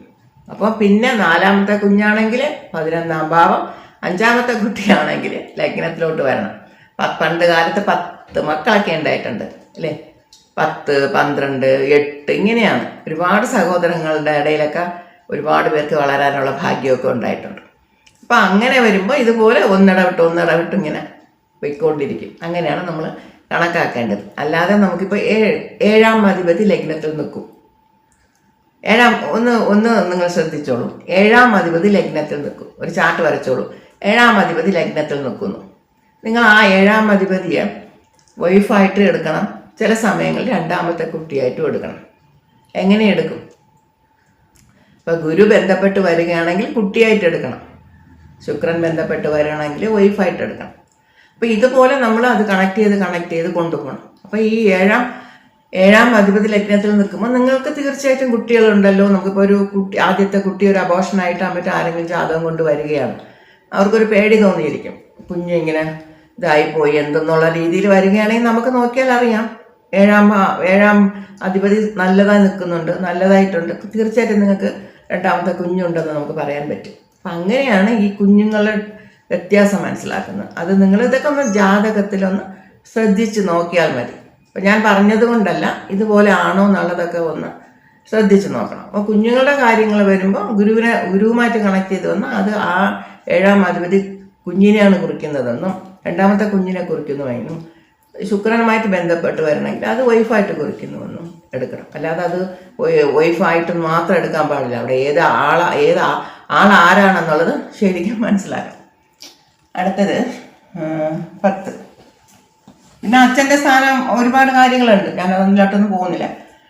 പിന്നെ എല്ലാത്തിൻ്റെയും ഭാഗ്യമാണ് 9. ഓക്കെ, ദൈവം, നമ്മൾ മതമൊക്കെ പറയും. ഇപ്പോൾ മതത്തിനെയൊക്കെ പറയുന്നത് പിന്നെ 9. വാർത്ത 10 എന്ന് പറയുമ്പം ഒരു ആളിന് 10 തീർച്ചയായിട്ടും ലഗ്നത്തിൽ നിന്ന് 10 എന്ന് പറയുന്നത് കർമ്മസ്ഥാനം. അപ്പോൾ അത് ഒരു തൊഴിൽ സ്ഥാനമായിട്ടാണ് എല്ലാവരും പൊതുവെ പറയുന്നത്, തൊഴിൽ സ്ഥാനമാണ്. പക്ഷെ കർമ്മസ്ഥാനം, നമ്മൾ വാങ്ങിക്കൊണ്ടുവന്ന കർമ്മ, ഈ ജന്മത്തിൽ നമ്മൾ ചെയ്യുന്ന കർമാസ് എല്ലാം ഈ 10-ാം ഭാവം കണ്ടാണ്. അതേസമയം എന്തെങ്കിലും ഒരു 10 എന്ന് പറയുമ്പോൾ ഒരു കർമ്മം നടക്കാൻ, ഇപ്പം 10-ാം ഒരു വയസ്സായി കുറച്ച് 80 വയസ്സായി അല്ലെങ്കിൽ 85 വയസ്സായി എന്ന് വെച്ചോളൂ, അവർക്ക് 10-ാമത്തെ ദശ നടക്കണമെങ്കിൽ സൂക്ഷിക്കണം. ആ ദശയിൽ അവർക്ക് എന്തെങ്കിലും സംഭവിക്കാമെന്നുള്ളത് നമുക്ക് വേണമെങ്കിൽ പറയാം. കാരണം 10 എന്ന് പറയുന്നത് കർമ്മദശയാണ്, 10-ാമത്തെ ദശ കർമ്മദശയാണ്. അപ്പം അങ്ങനെ വരുമ്പോഴും അതിനെ കുറിക്കുന്നതാണ്, നമ്മൾ അന്ത്യത്തെ കുറിക്കുന്നതാണ്. അപ്പം ആ ഒരു കർമ്മവും നമ്മൾ എടുക്കണം. അതേപോലെ കർമ്മപുത്രൻ, ആദ്യത്തെ പുത്രൻ കർമ്മപുത്രൻ, നമുക്ക് അന്ത്യകർമ്മം ചെയ്യാനുള്ള കുഞ്ഞ് ആണെന്നുള്ളതും 10-ാം ഭാവത്തെ കാണിക്കും. ഇതൊക്കെ നമ്മൾ നോക്കണം. അവർക്ക് കുഞ്ഞുങ്ങളുണ്ടോ എന്നുള്ളതിനും 10-ലൊരു ഗ്രഹം നിന്ന് കഴിഞ്ഞാൽ തീർച്ചയായിട്ടും ഇവർക്കൊരു കുഞ്ഞുണ്ടെന്ന് നമുക്ക് പറയാൻ പറ്റും. അതുപോലെ 11 എന്ന് പറഞ്ഞാൽ നമ്മുടെ ലാഭസ്ഥാനം, അല്ലെങ്കിൽ നമ്മുടെ റിലേഷൻഷിപ്പിൽ, അല്ല നമ്മുടെ ബന്ധുക്കളുടെ കാര്യം നമ്മൾ പറയുമ്പോൾ മരുമക്കളെയും പിന്നെ ചെറിയച്ഛനെയും ഒക്കെ നമുക്ക് പറയാൻ പറ്റും. അതുപോലെ 11 എന്ന് പറഞ്ഞാൽ ലാഭസ്ഥാനം. അപ്പം എല്ലാ കാര്യങ്ങൾക്കും നമുക്ക് ലാഭം വരണമെങ്കിലും ഈ 11 നമുക്ക് ഫുള്ളാ സപ്പോർട്ട് ചെയ്യണം. ഇവർക്ക് ഇപ്പോൾ ജോലിയായിരുന്നാലും തൊഴിലായിരുന്നാലും എല്ലാ കാര്യങ്ങളും. അപ്പം ഈ 10ാം ഭാവം എന്ന് പറയുമ്പോൾ ലഗ്നാധിപതി ശനിയെല്ലാം കണക്ട് ചെയ്തുകൊണ്ട് വേണം 10ാം ഭാവം പറയാൻ. കാരണം നമ്മൾ ഇപ്പോൾ വലിയ വലിയ ആൾക്കാരുടെ ജാതകമൊക്കെ നമ്മൾ നോക്കുമ്പോൾ പലരും അവർക്ക് ഇതൊന്നും നോക്കാറില്ല. അത് ശരിക്കും 10ാം ഭാവം നല്ല സ്ട്രോങ് ആയിട്ടാണോ ബിസിനസ് നടത്തേണ്ടത്. അപ്പം നമ്മൾ പലരും ആദ്യത്തെ ബിസിനസ്സൊക്കെ ലോസൊക്കെ പറയുന്നുണ്ട്. അപ്പം അതൊക്കെ ചിലപ്പം ഈ അറിയാൻ വയ്യാത്ത ബിസിനസ്സും പിന്നെ ഈ തൊഴിൽ സ്ഥാനമൊക്കെ നല്ലതല്ലെങ്കിൽ ബിസിനസ്സൊക്കെ ലാസാവും. അപ്പം അത് നമ്മളത് പ്രത്യേകം ശ്രദ്ധിക്കണം. അപ്പം അത് എവിടെയാണ് എങ്ങനെയാണ് എന്നൊക്കെയുള്ള കണക്ഷനൊക്കെ നോക്കിയിട്ട് വേണം നമുക്കത് പിന്നെ ബിസിനസ്സിൻ്റെ കാര്യങ്ങളൊക്കെ പറഞ്ഞു കൊടുക്കേണ്ടത്. കാരണം അല്ലെങ്കിൽ അവർക്ക് ക്യാഷ് നിറയെ ലാസാവുന്നത് വേറെ തരത്തിൽ കാണും. ഇപ്പോൾ ഗുരുവും ശുക്രനും ചന്ദ്രനും ഒക്കെ നല്ല സ്ഥിതിയിലല്ലെങ്കിൽ ഈ ബിസിനസ്സിൻ്റെ ആ ഒരു കോമ്പിനേഷനും ശരിയായി വന്നില്ലെങ്കിൽ ഇവർ ചെയ്യുന്ന ബിസിനസ്സിൽ വലിയ ലോസ് ഉണ്ടാകാനുള്ള ഒരു ചാൻസും ഉണ്ട്. അപ്പം അതൊക്കെ നമ്മൾ നോക്കിയിട്ട് വേണം ഈ ബിസിനസ്സിൻ്റെ കാര്യങ്ങൾ പറയണം. അപ്പം ഈ ജാതകത്തിൽ തൊഴിലിനാണോ യോഗ്യത, ബിസിനസ്സിനാണോ യോഗ്യത എന്നും കൂടി പറഞ്ഞു കൊടുക്കണം. എങ്കിൽ മാത്രമേ ഇവരുടെ ഫ്യൂച്ചറിലോട്ട് വരുന്ന ദശകളിലൊക്കെ അത് നല്ലതായിരിക്കാൻ ചാൻസ് ഉള്ളൂ. കാരണം വരാൻ പോകുന്ന ദശ എങ്ങനെയാണെന്നുള്ളത് പ്രത്യേകം ശ്രദ്ധിക്കണം. നമുക്ക് കുറച്ച് നാൾ നന്നായിരിക്കും, അത് കഴിഞ്ഞ് ദശകളൊക്കെ മോശം വരുമ്പോൾ ബുദ്ധിമുട്ട് വരാൻ പാടില്ലാത്തത് കൊണ്ട് ആ ദശകളെ എങ്ങനെയാണ് എവിടെ നിന്ന് ദശ നടത്തുന്നു എന്നുള്ളതൊക്കെ മനസ്സിലാക്കി കൊണ്ടുവേണം ആ ജാതകത്തിൽ നമ്മൾ ഓരോ കാര്യങ്ങളും പറഞ്ഞു കൊടുക്കണം, അല്ലെങ്കിൽ ബുദ്ധിമുട്ടാണ്. പിന്നെ 12 എന്ന് പറയുന്നതാണ് അയന ശയന ഭോഗസ്ഥാനം. അത് ശരിക്കും പഴയ പുസ്തകത്തിലുള്ളത് തന്നെയാണ്. അത് തന്നെയാണ് ഇപ്പോഴും എല്ലാവരും ഉപയോഗിക്കുന്നത്. തമിഴ്നാട്ടിലൊക്കെ ഇതൊക്കെ ശരിക്കും അവർ നോക്കി തന്നെയാണ് പൊരുത്തം നോക്കുന്നത്. നല്ല നല്ല നല്ല അസ്ട്രോളജേഴ്സ് ഉണ്ട്. നല്ല ഒരു ഇതുവരയ്ക്കും ഒരു ഫാമിലി വിഭാഗം ചെയ്തു കൊടുത്ത ഒരു ഫാമിലിയും പ്രശ്നം വരാതെയൊക്കെ ഒരു പ്രശ്നം വരാതെയൊക്കെ എത്രയോ അസ്ട്രോളജേഴ്സ് ഉണ്ട്. അവർ ഒരുപാട് കുറച്ച് പ്രായം ചെന്നവരൊക്കെ ആയിരിക്കും. അവർക്കെല്ലാം നല്ലവണ്ണം നോക്കാൻ അറിയാം. അവരെങ്ങനെയെന്ന് വെച്ചാൽ 10 പൊരുത്തവും നോക്കും, ഗ്രഹത്തിൻ്റെതും നോക്കും. പിന്നെ അവർക്ക് ഒരുപാട് അടിസ്ഥാനമായിട്ട് കാര്യങ്ങളൊക്കെ അറിയാൻ പറ്റും. അങ്ങനെയൊക്കെ അവർ നോക്കി അവർ പറയുന്നുണ്ട്. അങ്ങനെ നമുക്ക് നല്ലവണ്ണം പഠിച്ചു കഴിഞ്ഞാൽ അതൊക്കെ പറയാൻ പറ്റും എന്നുള്ളതാണ്. വെറുതെ എന്തെങ്കിലും എവിടെയെങ്കിലും ശനിയോ സൂര്യനോ ചൊവ്വയോ അല്ലെങ്കിൽ രാഹുവോ കേതുവോ നിന്നാൽ ദോഷമാണെന്നോ അതിന് പകരം വേറെ ഏതെങ്കിലും ഗ്രഹങ്ങൾ ചേർക്കുന്നത് അതൊക്കെ അല്ല പിന്നെ പൊരുത്തം എന്ന് പറയുന്നത്. അടിസ്ഥാനപരമായിട്ട് ഒരുപാട് കാര്യങ്ങൾ നമുക്ക് കിടപ്പുണ്ട്. കാരണം 7 ഇപ്പോൾ ശനി നിന്ന് കഴിഞ്ഞാൽ വിവാഹം ലേറ്റാവുമെന്ന് പറയും. അതുപോലെ 6 ശനി നിന്നാൽ എന്ത് ദോഷം ഇല്ലേ? 6 ഇപ്പം ഞാനിവിടെ ശനിയാണ്, ഇവിടെ ശനി നിൽക്കണം. 6 ശനി നിന്നു. 7 ശനി നിന്നാലല്ലേ ദോഷം പറയണം, വിവാഹം ലേറ്റാകുമെന്ന് പറയുന്നത്. 6 ശനി നിന്നാൽ എന്താണ് ദോഷം? 6 നിന്ന് നേരെ 12 നോക്കും. അപ്പം ശനി നോക്കുന്ന ഭാവം അത്ര നല്ലതല്ല. അപ്പം ഇവരുടെ അയന ശയന ഭോഗസ്ഥാനം എന്നുള്ളതിൻ്റെ അത് കുറയും എന്നുള്ളതാണ്.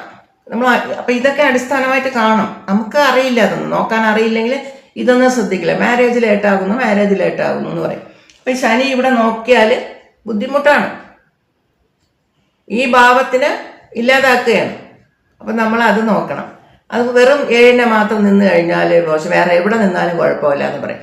6 നിന്നാലും പ്രശ്നമാണ്, അത് ശ്രദ്ധിക്കണം. അപ്പം ഈ ഭാവം 12ാം ഭാവം ആൾക്കാർ എന്തിനാണ് നോക്കുന്നതെന്ന് പറഞ്ഞാൽ ഈ 12ാം ഭാവമാണ് അവരുടെ ബ്ലഡ് കംഫർട്ട്സ്. ഇവിടെ പല ഗ്രഹങ്ങൾ നിന്ന് കഴിഞ്ഞാൽ ചൊവ്വാശ ഇങ്ങനെയൊക്കെ നിന്ന് കഴിഞ്ഞാലൊക്കെ കുറച്ച് ബുദ്ധിമുട്ടാണ്. അതുകൊണ്ടാണ് 12ാം ഭാവത്തിനെയും ഓരോ ജാതകത്തിൻ്റെയും 12ാം ഭാവത്തിനെയും അവർ നോക്കുന്നത്. അത് വിവാഹത്തോടെ ചേർന്ന് ഇത് വളരെ വളരെ ഇമ്പോർട്ടൻ്റ് ആയ ഒരു ഭാവമാണ്. അതാണ് ഞാൻ ശനി നിന്ന് കഴിഞ്ഞാൽ ഇവിടെ ഡിലേ ആണ്, മാരേജിന് ഡിലേ കാണിക്കുന്നു. 7 കൊണ്ട് മാത്രമല്ല ശനി, ഇതുപോലെ ഓരോ ഗ്രഹങ്ങളും ഓരോ ഭാവത്തിൽ നിന്നാലും അതിൻ്റെതായ ബുദ്ധിമുട്ട് കാണിക്കും. അടുത്തത് ഞാൻ ഇതൊക്കെ പറയുന്നെങ്കിൽ നിങ്ങൾ എന്ത് ചെയ്യണമെന്ന് വെച്ചാൽ ഈ പറയുന്നതൊക്കെ ശരിയാണോ എന്നറിയാൻ ജാതകങ്ങൾ പിന്നെ ഫാമിലിയിലുള്ള ജാതകങ്ങൾ കാണില്ലേ ഒക്കെ വാങ്ങി നോക്കുക. അടുത്തത് നമ്മളിപ്പോൾ ഗുരു അല്ലേ, ഗുരു സൂപ്പറാണെന്ന് പറയും. പക്ഷേ എല്ലാവരും എൻ്റെ കമൻസിലൊക്കെ എഴുതാറുണ്ട് ഞാൻ ഗുരുവിനെ വ്യത്യാസമായിട്ട് പറയുന്നു എന്നുള്ളത്. അത് സത്യമാണ്. ഗുരുവിനെ അങ്ങനെ ഉയർത്തി പറയേണ്ട മാതിരി എനിക്കത്ര എല്ലാ ഗ്രഹങ്ങൾ പോലെ തന്നെയാണ് ഗുരു എന്നുള്ളതാണ്. നമ്മൾ കുറച്ച് നമ്മുടെ ജാതകത്തിൽ ആ ഗുരു അല്ലെങ്കിൽ വ്യാഴം ഒരു കുറച്ച് ബുദ്ധിമുട്ടിലാണെങ്കിൽ നമ്മൾ ശ്രദ്ധിച്ച് പണം കൈകാര്യം ചെയ്യണം. കുഞ്ഞുങ്ങളുടെ കാര്യത്തിൽ കുറച്ച് ശ്രദ്ധ വേണം. അതിനെന്താണ് കാരകത്വമുള്ളത് അതനുസരിച്ചുള്ള ആരോഗ്യത്തിൽ കുറച്ച് ശ്രദ്ധിക്കണം.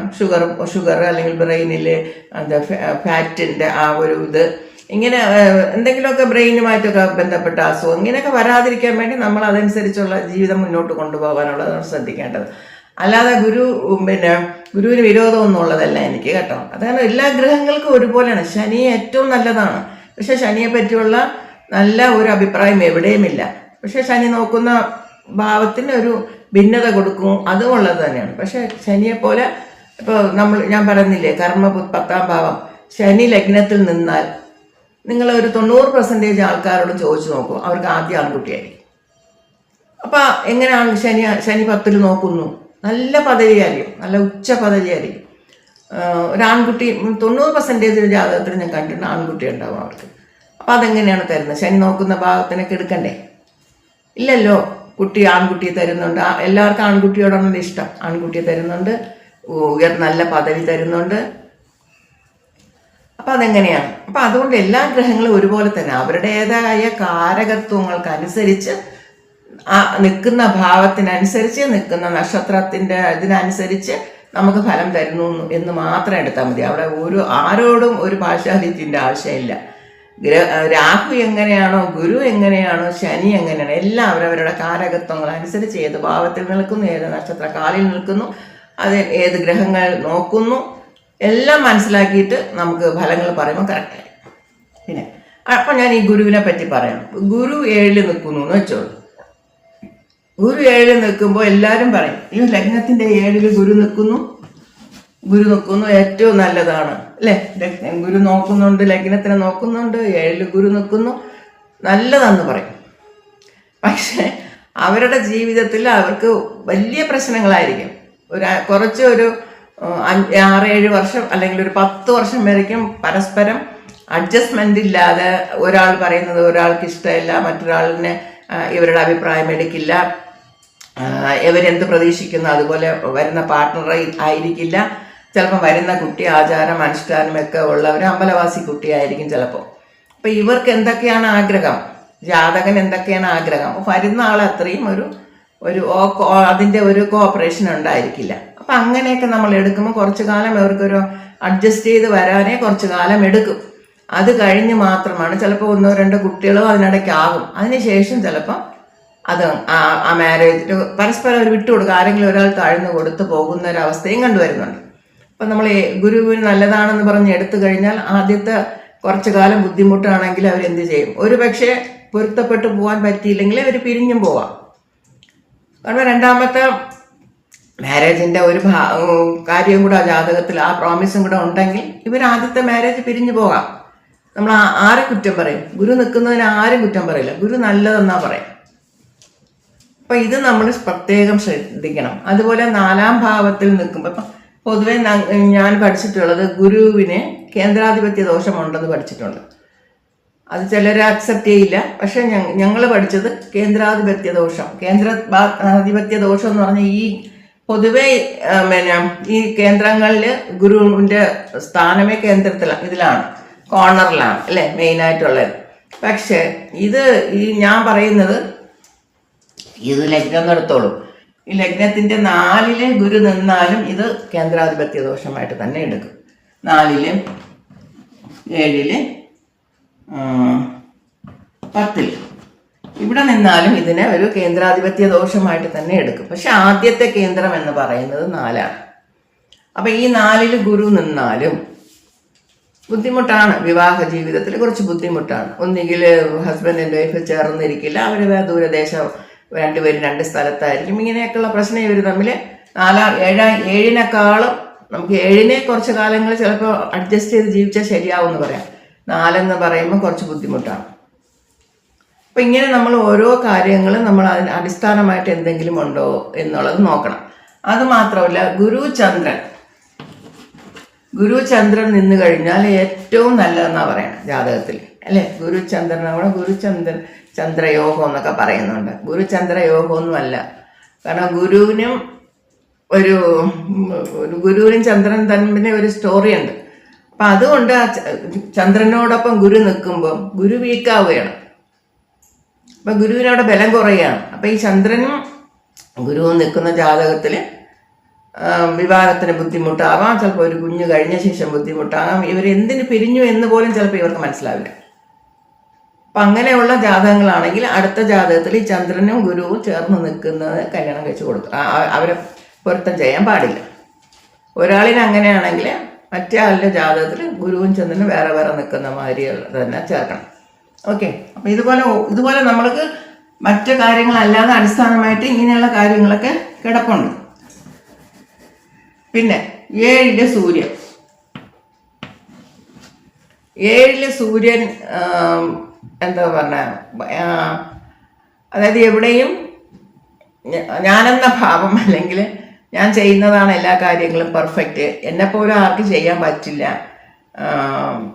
എല്ലാവരും എന്നിൽ നിന്ന് താഴെയാണ് എന്നൊക്കെ ഒരു ചിന്ത ഉണ്ടെങ്കിലും ഒരുപാട് നല്ല ഗുണങ്ങൾ ഈ ഇത് സൂര്യനുണ്ട്. 2 ലഗ്നത്തിലായിരുന്നാലും ശരി, 7-ലായിരുന്നാലും ശരി, നല്ല ഗുണങ്ങളുണ്ട്. അതേപോലെ ലഗ്നത്തിൽ സൂര്യൻ നിൽക്കുകയാണെങ്കിലും നല്ല പാർട്ട്ണർ കിട്ടും. ഒരു ബുദ്ധിമുട്ടും ഇല്ലാതെ നല്ല സ്വഭാവമുള്ള ഒരു പാർട്ട്ണറെ കിട്ടും. നമുക്ക് പറയാൻ പറ്റുമല്ലോ. പക്ഷെ അത് എന്തുകൊണ്ടാണ് അപ്പം ലഗ്നത്തിൽ സൂര്യൻ നിന്നാൽ ദോഷമെന്ന് പറയുന്നത്? കാരണം ഇവർ ആർക്കും അടങ്ങില്ല. അതാണ് ഒരു പ്രശ്നം. കാരണം എന്തെങ്കിലും ഇവർ പറയും, ചെയ്യാൻ പറ്റിയില്ലെങ്കിൽ ഇവർ തന്നെ താനെ എല്ലാം ചെയ്തോളും. മറ്റുള്ളവരെ ഡിപ്പെൻഡ് ചെയ്യേണ്ട ആവശ്യം ഇവർക്ക് വരില്ല. ഇനിയൊരു പ്രശ്നം എന്ന് വെച്ചാൽ ഇവരെ പോലെ മറ്റുള്ളവർക്ക് ഒന്നും ചെയ്യാനും പറ്റില്ല. ഇവർ ചെയ്യുന്ന ഒരു ജോലിയിലാണെങ്കിൽ നല്ല പൊസിഷനിലൊക്കെ ആയിരിക്കും.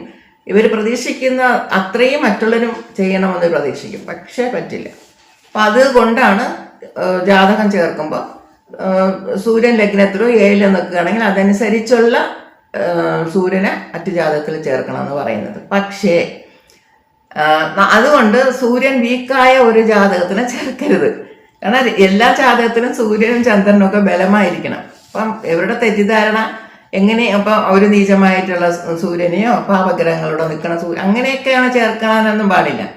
കാരണം 2 ജാതകത്തിലും സൂര്യനും ചന്ദ്രനും ലഗ്നവും ലഗ്നാധിപതിയൊക്കെ നല്ല ബലമായിട്ട് തന്നെ നിൽക്കണം. അപ്പം അടുത്ത ജാതകം ചേർക്കുമ്പോൾ അതേപോലെ ബലമുള്ള ഒരു സൂര്യനെ തന്നെ, ഇപ്പം 7 വേണമെന്നില്ല, ലഗ്നത്തിൽ വേണമെന്നില്ല, പക്ഷേ ലഗ്നാധിപതിയോടൊപ്പം നിൽക്കാമല്ലോ സൂര്യൻ.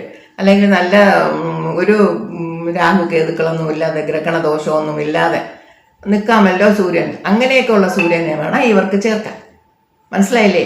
2 ജാതകത്തിലും സൂര്യനൊന്നും കൊണ്ട് വലിയ ഒരു ബുദ്ധിമുട്ട് എനിക്ക്, അതൊരു ഉപൈഷായോഗം എന്നൊക്കെ എഴുതിയിട്ടുണ്ട്.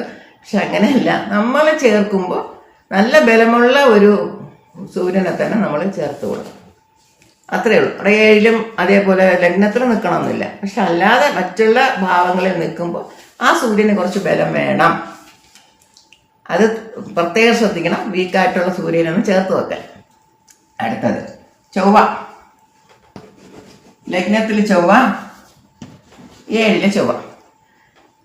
ലഗ്നത്തിൽ ചൊവ്വ നിന്നാലും 7-ന് നോക്കും, 7-ൽ നിന്നാലും ലഗ്നത്തിന് നോക്കും. ഓക്കെ. അപ്പോൾ നമ്മൾ പിന്നെ എന്ത് ചെയ്യണമെന്ന് വെച്ചാൽ, ലഗ്നത്തിൽ നിൽക്കുന്ന ചൊവ്വ അവരുടെ സ്വഭാവം കുറച്ച് സ്പീഡായിട്ട് സംസാരിക്കും, എടുത്തു ചാടി സംസാരിക്കും, വായി തോന്നുന്നതിനെ വിളിച്ച് പറയും. അതായത് മറ്റുള്ളവർ അടങ്ങിപ്പോകുന്ന സ്ഥലത്ത് ഇവർ എന്തെങ്കിലും ഒരു പ്രശ്നം ഉണ്ടെങ്കിൽ ആദ്യം അവരെ പോയി ഉപദ്രവിക്കാമോ അടിക്കാമോ, അതെങ്ങനെ അവൻ പറയാം എന്ന് പറഞ്ഞ് ചാടിപ്പുറപ്പെടുന്ന ഒരു എടുത്തുചാട്ടത്തിൻ്റെ ഒരു സ്വഭാവം ഉണ്ട്. അതേപോലെ ഈഗോയും ഉണ്ട് ഇവർക്ക്. അപ്പോൾ ഇവർക്ക് മോസ്റ്റ്ലി ഹസ്ബൻഡിൻ്റെ വൈഫിന് ഈഗോ ക്ലാഷാണ് വരുന്നത്. അപ്പോൾ അതേസമയം 7-ല് പിന്നെ ചൊവ്വ നിൽക്കുന്നതാണ് എല്ലാവരും പേടിക്കുന്നത്. ലഗ്ന ചൊവ്വയെക്കാളും 7-ലെ ചൊവ്വയാണ് പലർക്കും അതൊരു വലിയ ബുദ്ധിമുട്ടുള്ളതാണ്. പക്ഷേ 7-ലെ ചൊവ്വ ഞാൻ മനസ്സിലാക്കിയിടത്തോളം 7-ലെ ചൊവ്വയെ പോലെ ഒരു പെൺകുട്ടീനെയൊക്കെ കിട്ടാനൊക്കെ ഭാഗ്യം ചെയ്യണം. അവർക്ക് ബുദ്ധിമുട്ടുണ്ട്. 7-ലെ ചൊവ്വ നിൽക്കുമ്പം ആക്സിഡന്റ് പോലെ എന്തെങ്കിലുമൊക്കെ ബൈക്കിൽ നിന്നൊക്കെ താഴെ വീഴാൻ, കാറിലൊക്കെ ഓടിച്ച് പോകുമ്പോഴൊക്കെ സൂക്ഷിച്ചൊക്കെ പോകണം. അതിൻ്റെ ഒരു ബുദ്ധിമുട്ടുണ്ട്, ഇല്ലയെന്ന് പറയുന്നില്ല. പക്ഷേ നല്ല, കാരണം ഇപ്പം 7 ചൊവ്വ നിൽക്കുമ്പോൾ നമ്മൾ വരുന്ന ആളിനെയാണ് എടുക്കേണ്ടത്. 7ാം ഭാവത്തിലല്ലേ ചൊവ്വ നിൽക്കുന്നത്. അപ്പം 7ാം ഭാവം എന്ന് പറയുമ്പോൾ നമുക്ക് വരാൻ പോകുന്ന ആൾ, ഹസ്ബൻഡ് ആവട്ടെ വൈഫ് ആവട്ടെ, അപ്പം അവർ പല പ്രതീക്ഷകളിലൂടെ വരും. നല്ല കുടുംബമാണോ, നല്ല ജോലിയുണ്ടോ, അങ്ങനെയൊക്കെ ഉള്ള ഇതുണ്ടായിരിക്കും. പക്ഷേ ഇവർ തമ്മിൽ നല്ല ഒരു അറ്റാച്ച്മെൻ്റ് ഉണ്ടായിരിക്കും. അപ്പം ഇങ്ങനെ 7 നിൽക്കുന്ന ചൊവ്വയുള്ളവർക്ക് നിങ്ങൾ കല്യാണം കഴിഞ്ഞ് അവരെ സെപ്പറേറ്റ് ആയിട്ട് താമസിക്കാൻ വിടുക. അപ്പം അങ്ങനെ 7 ചൊവ്വ നിൽക്കുന്ന ജാതകമാണെങ്കിൽ ആ 7 വരുന്ന ജാതകത്തിൻ്റെ 7 ശുക്രനെ ചേർത്ത് കൊടുക്കുക. അപ്പം ശുക്രനും ചൊവ്വയും ആകുമ്പോൾ പശുവും കാളയും എന്നുള്ള ഒരു ഇതാവും. അപ്പം അവർ തമ്മിൽ അന്യോന്യം സ്നേഹിച്ച് കഴിഞ്ഞു പോകും. കാരണം ഒന്നിനൊന്നും ഇവർക്ക് പിരിഞ്ഞിരിക്കാൻ കൂടെ പറ്റില്ല. അങ്ങനെ ഒരവസ്ഥയാണ് ശുക്രനും ചൊവ്വയും ചേർത്താൽ. അപ്പം ഈണ പിരിയാതെ അവർ ജീവിച്ചോളും. അപ്പം അങ്ങനെ നമ്മൾ അതിന് തക്കവണ്ണം ഒരു ബലമായിട്ടുള്ള ശുക്രനെ അവിടെ ചേർത്ത് കൊടുക്കണം. അപ്പം ആ ചൊവ്വ നിൽക്കുന്നത് എന്താണെന്ന് മനസ്സിലായാൽ മാത്രമേ അത് പൊരുത്തത്തിന് ചേർക്കാൻ പറ്റുള്ളൂ. അല്ല ചൊവ്വ നിന്നാൽ എടുത്തുചാട്ടമാണ്, അല്ലെങ്കിൽ കോപമാണ്, ദാപമാണ് എന്നൊക്കെ പറയുന്നതിൽ അർത്ഥമില്ല. ആ ചൊവ്വ എന്താണെന്ന് മനസ്സിലാക്കിയ ശേഷം അവർക്ക് എങ്ങനെയാണെന്നുള്ളതനുസരിച്ച് അതിന് തക്കവണ്ണമുള്ള പൊരുത്തത്തിനെ ചേർത്ത് കൊടുത്താൽ കുഴപ്പമില്ലാതെ. കാരണം ഇത് വന്ന് ശൃംഗാരം എന്നാണ് പറഞ്ഞത്. ചൊവ്വയും ശുക്രനും ചേർന്ന ശൃംഗാരം. അവർ ശൃംഗരിച്ച് നടക്കട്ടെ, അതല്ലേ പേരൻസിന് സന്തോഷം. അപ്പം അങ്ങനെ നമ്മൾ ആ രീതിയിൽ ചേർത്ത് കൊടുക്കണം. പിന്നെ ഇപ്പം നമ്മൾ ചൊവ്വ 7 ചൊവ്വ അതുപോലെ ചൊവ്വ ചേർത്ത് കൊടുത്താൽ ഈഗോ ക്ലാഷ് വരും. പരസ്പരം അഡ്ജസ്റ്റ് ചെയ്യില്ല. ഇപ്പോൾ ഹസ്ബൻഡ് ഒരു ഗ്ലാസ് വെള്ളം ചോദിച്ചാൽ ഭാര്യ എടുത്തു കൊടുക്കും, നിനക്ക് പോയി കുടിച്ചുകൂടെ, അല്ല ഇപ്പം നീ വാ എന്നല്ലൊക്കെ വിളിക്കുന്നത്, എടാ പോടാ വാ, അങ്ങനെയൊക്കെയാണ് ഇപ്പോൾ പിള്ളേർ. അവരുടെ വയസ്സിനൊന്നും വ്യത്യാസം കാണില്ല. അപ്പം അവരങ്ങനെ ഫ്രണ്ട്സ് പോലെയാണ് കഴിയുന്നത്. അപ്പം അങ്ങനെ പറഞ്ഞ് നിനക്ക് പോയി എടുത്തൂടെ, ഞാൻ തന്നെ എടുത്തു തരണോ എന്നൊക്കെ പറഞ്ഞ് അവർ അവിടെ പ്രശ്നം ഉണ്ടാക്കും. അപ്പം അത് കേൾക്കുമ്പോൾ നിനക്ക് ഒരു ഗ്ലാസ് വെള്ളം എടുത്ത് തന്നാൽ എന്തെന്ന് പറഞ്ഞാൽ അവിടെ ആരംഭിക്കും. മനസ്സിലായില്ല? അപ്പം എല്ലാ കാര്യങ്ങൾക്കും നമ്മൾ കുറച്ച് ശ്രദ്ധിച്ച് ചേർത്ത് കൊടുത്താൽ അതൊരു പ്രശ്നമില്ലാതെ പോകും. പിന്നെ ഒന്ന് നോക്കുന്നത് ഷഷ്ടാഷ്ടമം നോക്കാറുണ്ട്. ഷഷ്ടാഷ്ടമം. അപ്പം ഈ ഒരു ജാതകത്തിൽ 6-ലായിരിക്കും ചന്ദ്രൻ, ഒരു ജാതകത്തിൽ 8-ലായിരിക്കും ചന്ദ്രൻ. ഇതും പഴയ ടെക്സ്റ്റിലൊക്കെ ഉള്ളതാണ്. ഇന്നും പഴയ അസ്ട്രോളജേഴ്സൊക്കെ നോക്കുന്നതുമാണ്. തമിഴ്നാട്ടിലെ ലഗ്നവും ലഗ്നാധിപതി 8ാം ഭാവം ഇതുപോലെ ഷഷ്ടാഷ്ടമ ജാതകമാണെങ്കിൽ അവർ എടുക്കില്ല, ജാതകത്തെ വേണ്ടാന്ന് വയ്ക്കും. അവർക്കതൊന്നും മടിയൊന്നും ഒരു പ്രശ്നമേ ഇല്ല. ഒരു ജാതകം നോക്കേയില്ല, വേറെ ജാതകം കൊണ്ട് ഫസ്റ്റ് നോക്കും. അവർ കുറേ പൊരുത്തത്തിനൊരു നക്ഷത്രങ്ങൾ വെച്ചിട്ടുണ്ട്. അപ്പം ഈ നക്ഷത്രം ഈ നക്ഷത്രത്തിന് ചേരില്ല എന്ന് പറഞ്ഞ് കുറച്ച് നക്ഷത്രങ്ങളുണ്ട്. ആ നക്ഷത്രവും ഷഷ്ടാഷ്ടമവും നക്ഷത്രവും ചേരുന്നില്ല. ഷഷ്ടാഷ്ടമ ജാതകം 6-8 നിൽക്കുകയാണെങ്കിൽ ആ ജാതകം അവരെടുക്കില്ല. നിങ്ങൾ വേറെ കൊണ്ടുവന്നാൽ തന്നെ നോക്കാൻ പറ്റുള്ളൂ എന്ന് പറയും. ആദ്യമേ അതിന് വേണ്ടാന്ന് നോക്കും. അപ്പം ഇന്നും അത് നോക്കാറുണ്ട്. കാരണം 6ഉം 8ഉം ചന്ദ്രൻ മനസ്സിൻ്റെ കാരകനല്ലേ. അപ്പം ഇവരുടെ 6-8 എപ്പോഴും എല്ലാ കാര്യത്തിനും 6-8 നല്ലതല്ല. ഒരു ദശ 6 നടക്കും, 6ാമത്തെ ദശ നടക്കുന്നു, അപകാരം 8 നടക്കണമെങ്കിൽ അവിടെ പ്രശ്നമാണ്. നല്ല സ്ഥാനത്ത് നിന്ന് നടത്തൂ എന്ന് പറയും. നല്ല സ്ഥാനമൊന്നുമല്ല. നമ്മൾ ചന്ദ്രൻ്റെതൊക്കെ വെച്ച് നോക്കുമ്പോൾ ചിലപ്പോൾ സ്ഥാനമൊക്കെ അങ്ങോട്ടും ഇങ്ങോട്ടൊക്കെ മാറി ദശ നടത്തും. വക്രഗ്രഹങ്ങളൊക്കെ ആണെങ്കിൽ ഭാവങ്ങളെ മാറി നടത്തും. അതൊക്കെ മനസ്സിലാക്കിയില്ലെങ്കിൽ ബുദ്ധിമുട്ടാണ്. അപ്പോൾ അങ്ങനെ 6-8 എവിടെയും 6-8 നല്ലതല്ല. ഇപ്പോൾ ലഗ്നാധിപതിയും 7ാം അധിപതി 6-8 ആണെങ്കിൽ എത്ര കാലം ഇവരിങ്ങനെ എങ്ങനെ ഇവരെ ചേർത്ത് വെക്കാൻ പറ്റും? എപ്പോഴും അടിയും വഴക്കും പ്രശ്നങ്ങളുമായിരിക്കും. അപ്പം എവിടെയും നമ്മൾ 6-8 പാടില്ല എന്നുള്ളത് കൊണ്ട് ഇതുപോലെ ജാതകങ്ങളിൽ ഷഷ്ടാഷ്ടമം 6-8 എന്ന് വന്നാലും എടുക്കില്ല, ജാതകത്തിന് നോക്കൽ ഉപേക്ഷിക്കും. അതുപോലെ ലഗ്നം വന്നാലും പ്രശ്നമാണ് എന്ന് പറഞ്ഞ് എടുക്കില്ല. കാരണം ഇവർ തമ്മിൽ പരസ്പരം ഒത്തുപോകില്ല. ഒരാളിൻ്റെ അഭിപ്രായത്തിന് മറ്റൊരാൾ മര്യാദ കൊടുക്കില്ല, കാതിൽ കൂടെ വാങ്ങില്ല. കുറച്ച്, കാരണം വെളിയിലും കുടുംബത്തിലും ഒക്കെ നല്ല മര്യാദയായിരിക്കും ആ കുട്ടിക്ക്. പക്ഷെ വൈഫിന് മാത്രമേ അറിയാമോ ആളിങ്ങനെയാണ് സ്വഭാവം, വൈഫിനോട് മാത്രമേ കാണിക്കൂ ദേഷ്യം. അപ്പം ഇവർ തമ്മിലാണ് ചേരാത്തത്. അപ്പം അങ്ങനെ ആ ഒരു ഷഷ്ടാശ്രമത്തിനെ ഒഴിവാക്കുന്നതാണ് നല്ലത്. പിന്നെ ചിലർ പറയുന്നുണ്ട് പെൺകുട്ടിക്ക് 6ൽ നിൽക്കുകയാണെങ്കിൽ കുറച്ച് കുഴപ്പമില്ല എന്ന് പറയുന്നുണ്ട്. പക്ഷെ പലരും ഈ ഷഷ്ടാശ്രമത്തിനെ ഒഴിവാക്കാറുണ്ട്, പൊരുത്തപ്പെടില്ല എന്നുള്ളതുണ്ട്. കാരണം അത്രയും മറ്റുള്ള പൊരുത്തങ്ങളൊക്കെ പൊരുത്തമെന്ന് പറയുന്നതുകൊണ്ട് അത്രയും പൊരുത്തങ്ങളൊക്കെ ശരിയുണ്ടെങ്കിൽ മാത്രമേ ഈ ഷഷ്ടാശ്രമത്തിന് നോക്കിയിട്ട് കുറച്ച് ചേർത്ത് കൊടുക്കാൻ പറ്റും. അല്ലെങ്കിൽ മറ്റു പൊരുത്തങ്ങളും ശരിയല്ല എന്നുണ്ടെങ്കിൽ ഇത് ഒഴിവാക്കുക തന്നെ വേണം. ഇല്ല ഒന്നുമേ ഇല്ല, ഒരു പ്രശ്നമില്ല എന്ന് പറഞ്ഞാൽ നമ്മുടെ ജാതകത്തിലോ പൊരുത്തമോ ഒന്നും നോക്കേണ്ട ആവശ്യമില്ല. നമ്മുടെ ജാതകത്തിൽ എന്താണ് പ്രോമിസ് അത് തന്നെ നടക്കും. പക്ഷെ നമുക്കതിൽ വിശ്വാസമുണ്ട്, അത് നമുക്കതിൽ എന്തെങ്കിലും ഒരു പ്രയോജനമുണ്ടെന്നുണ്ടെങ്കിൽ മാത്രം നിങ്ങൾ അസ്ട്രോളജറെ സമീപിച്ചാൽ മതി, അല്ലെങ്കിൽ അങ്ങനെ വിട്ടേക്കുമോ. മനസ്സിലായില്ല? അതുപോലെ അസ്ട്രോളജറും അത് പൊരുത്തം ശരിക്കും നോക്കാൻ അറിയാമെങ്കിൽ മാത്രമേ നോക്കാൻ പാടുള്ളൂ. പാപഗ്രഹങ്ങൾക്ക് പാപഗ്രഹങ്ങളെ ചേർക്കാനേ പാടില്ല, ഒരു തരത്തിലും ചേർക്കാൻ പാടില്ല. മനസ്സിലായല്ലോ? അതുപോലെ ചില ജാതകത്തിൽ സ്വഭാവത്തിൻ്റെത് പറഞ്ഞതുപോലെ വൈഫിനോ ഹസ്ബൻഡിനോ അസുഖമൊക്കെ മനസ്സിലാക്കാൻ പറ്റും. ഇപ്പോൾ ചില ജാതകത്തിൽ ഒരു ലഗ്നത്തിൻ്റെ 6ലോ 8ലോ ഒക്കെ 7ാം അധിപതി 6ലോ 8ലോ നിൽക്കാം. അവരുടെ ആ 6ാം അധിപതി 12ൽ 8ലൊക്കെ മറിഞ്ഞു കഴിഞ്ഞാൽ നമുക്ക് വേണമെങ്കിൽ പറയാം അസുഖമുണ്ടെന്ന് പറയാം. അങ്ങനെ നമുക്ക് ഓരോന്നും ആ ജാതക പ്രകാരം കാര്യങ്ങൾ നമുക്ക് മനസ്സിലാക്കാൻ പറ്റും. അപ്പം ഈ പൊരുത്തം എന്ന് പറഞ്ഞ വെറുതെ മേലോട്ടമായിട്ട് കാണുന്ന ഒരു ഗ്രഹത്തിനെ, ഒരു പിന്നെ എന്താ പറയുക, ഒരു സൂര്യൻ നിന്ന് കഴിഞ്ഞാൽ അവിടെ ഒരു ഗുരുവിനെ ചേർക്കുക, അല്ലെങ്കിൽ പിന്നെ ചൊവ്വ നിൽക്കുന്ന ഇടത്ത് ഒരു ഗുരുവിനെ ചേർക്കുക, അല്ലെങ്കിൽ ശനി നിൽക്കുന്ന ഇടത്തിലൊരു ശുക്രനെ ചേർക്കുക, അതൊന്നും അല്ല. അതിനേക്കാളുമൊക്കെ ഒരുപാട് ഇൻഡെപ്തായിട്ട് കാര്യങ്ങൾ കിടപ്പുണ്ട്. അപ്പം അതൊക്കെ നമ്മൾ മനസ്സിലാക്കിയാൽ മാത്രമേ ആ ജാതകങ്ങളിൽ എന്തെല്ലാം പ്രശ്നങ്ങളുണ്ട് എന്നുള്ള, പോയ ജന്മത്തിൽ നമ്മൾ എന്തൊക്കെ ചെയ്തിട്ടുണ്ടെന്നുള്ളതെല്ലാം നമുക്ക് ഈ ഗ്രഹ കോമ്പിനേഷനിൽ മനസ്സിലാക്കാൻ പറ്റും. അപ്പം ഗുരു ശനി കോമ്പിനേഷൻ ശരിയല്ല എന്ന് പറയുന്നു, ഗുരു രാഹു കോമ്പിനേഷൻ ശരിയല്ല എന്ന് പറയുന്നു, ഗുരു ചന്ദ്രൻ കോമ്പിനേഷൻ ശരിയല്ല എന്ന് പറയുന്നത്, ചന്ദ്രൻ ചൊവ്വ ശരിയല്ല, ശുക്രൻ ചന്ദ്രൻ ശരിയല്ല. ഇങ്ങനെ ഓരോ കോമ്പിനേഷനും നമ്മൾ വിചാരിക്കും ഏറ്റവും സൂപ്പർ നല്ലതെന്ന് വിചാരിക്കും. എല്ലായിടത്തും കുറച്ച് പ്രശ്നങ്ങളും പോയ ജന്മ കർമ്മ അതൊക്കെ നമുക്കതിൽ കാണിച്ചു തരും. അതുകൊണ്ട് ഇതെല്ലാം നോക്കിയിട്ട് വേണം പൊരുത്തം നോക്കാൻ. പൊരുത്തം എന്ന് പറഞ്ഞാൽ 7ാം ഭാവത്തിന് മാത്രം കൊണ്ട് പൊരുത്തം നോക്കരുത്. അതുപോലെ 5ാം ഭാവം മാത്രമല്ല, കുഞ്ഞുങ്ങളുടെ ഭാവത്തിനും കുഞ്ഞുങ്ങളുടെ കാര്യത്തിൽ ഒരുപാട് ബുദ്ധിമുട്ടുണ്ട്.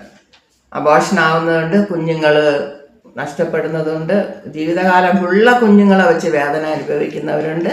ഇങ്ങനെ ഒരുപാട് തരത്തിലുണ്ട് നമുക്ക് ആ ദുഃഖം എന്ന് പറയുന്നത്. അപ്പം അതുകൊണ്ട് 5ാം ഭാവത്തിനെ മാത്രം വെച്ച് നോക്കിയാലും മനസ്സിലാവില്ല. അതുകൊണ്ട് പൊരുത്തം നോക്കുമ്പോൾ ഇതിൽ ഒരുപാട് ഘടകങ്ങളുണ്ട്. ഇനി ഞാൻ 3, 5, 7 നക്ഷത്രങ്ങൾ ഒഴിവാക്കും. മനസ്സിലായില്ലേ? അതിനെപ്പറ്റി ഞാൻ കുറച്ച് ഇടാം. അതുപോലെ നമുക്ക് വൈനാശിക നക്ഷത്രം എന്ന് പറയുന്നുണ്ട്. അതിന് കേരളത്തിൽ എന്ത് പറയുന്ന അറിയില്ല. 22ാമത്തെ നക്ഷത്രം വൈനാശിക നക്ഷത്രം എന്ന് പറയും. അപ്പം അതിൻ്റെതും അതൊക്കെ ഒഴിവാക്കേണ്ട നക്ഷത്രങ്ങളാണ്. അതിനെപ്പറ്റിയൊക്കെ ഞാൻ കുറച്ച് പോയിൻറ്റ്സൊക്കെ എടുത്തിട്ട് ഒരു വീഡിയോ ചെയ്യുന്നതാണ്. ഇതിലിനി കുറേ കാര്യങ്ങളുണ്ട്. ഇപ്പോഴും കുറച്ച് വീഡിയോ ലെങ്തി ആയിരിക്കും. അതുകൊണ്ട് ബാക്കി കാര്യങ്ങൾ അടുത്ത വീഡിയോയിൽ പറയാം. Thank you.